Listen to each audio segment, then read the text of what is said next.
Alright, my friends, welcome back again. We are about 48 hours out from that devastating landfall of Hurricane Ian and just a few hours out from the second landfall that Hurricane Ian will make as a Category 1 storm. It is a broad area of South Carolina that they are predicting the actual landfall, but they're talking the Myrtle Beach area. We're going to look into some details about exactly where this may take place. As of the 11 o'clock a.m. advisory, that's Eastern Standard Time, which just passed. It is 11:03 right now. Hurricane Ian has actually dropped in pressure, which means it's got a little stronger, but those 85-mile-per-hour winds have stayed exactly where they were, but the pressure went from 984 to 980 millibars between 8 a.m. and 11 a.m. So we're just a few hours away from the landfall. We are going to break this all down right here, right now. Let's go.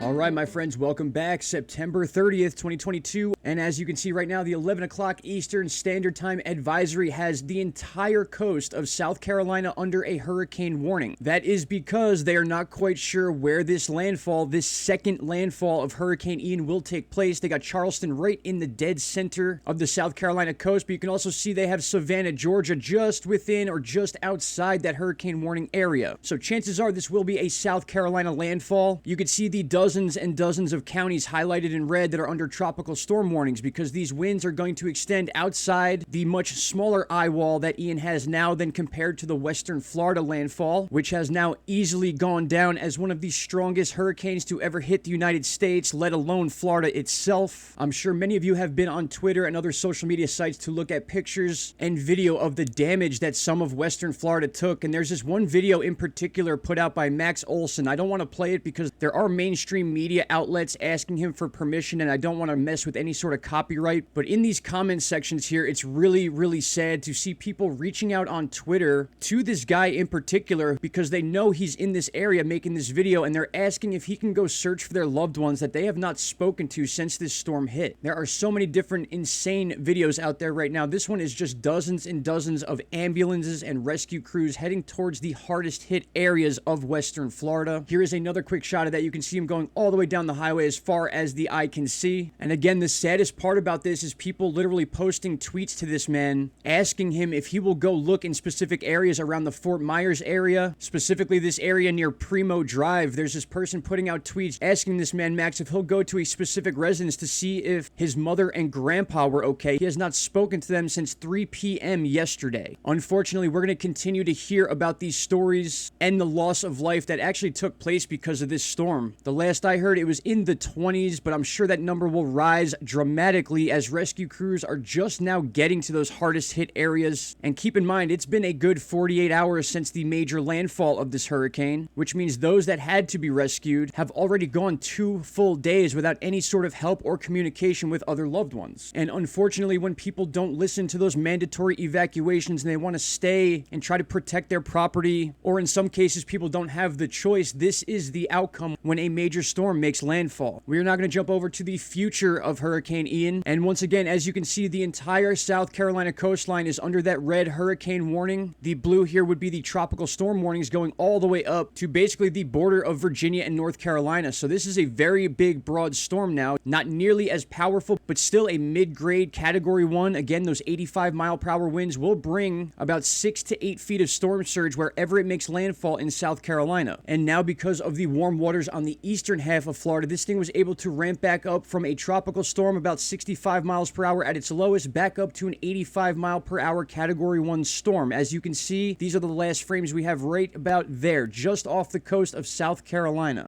Now, as far as after that landfall takes place, you can see the low pressure system of that storm will break down to basically just a low pressure system. And as you can see with the models, it's going to make its way just up to the eastern coast of West Virginia. And then at the same time, our jet stream is moving in. That is why you're seeing this storm basically buckle and then shoot way back out into the east coast and then into the western Atlantic and not really make its way up to the immediate northeast of the United States. I'm going to continue to follow Ian until it actually evaporates into nothing. But again, just to recap, cap, 85-mile-per-hour hurricane right now will more than likely make landfall at those wind speeds, and about a 90% chance that it will be a South Carolina landfall. That is what the data is showing as of right now, as it sits right off the coast of South Carolina. Again, Charleston right in the middle there, could be in the crosshairs of this storm. It may move a little bit north, it could be a little south. We're going to wait and see what the data from the next advisory shows, and chances are that will be the next time we get an update here on the channel. I want to thank you all for taking the time to watch this channel. Keep Florida in your thoughts. Shout out to Canada and Florida.